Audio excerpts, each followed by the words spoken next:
Well, let's move on to Senator Cory Booker from New Jersey. And he's back in the news again, bloviating that Trump is the most corrupt president in American history. You know, people like this just make me sick and when they say things like this. But they're speaking too simple-minded.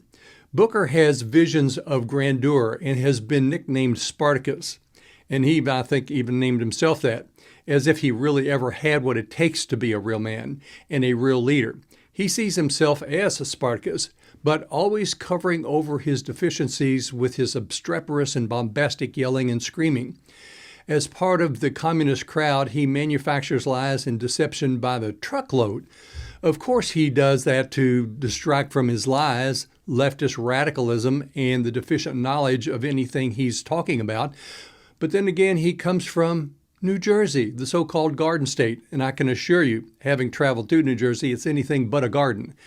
Then on Thursday on CNN, the lead communist Democrat Senator Booker said President Donald Trump's immigration enforcement was chaotic, cruel, and corruption.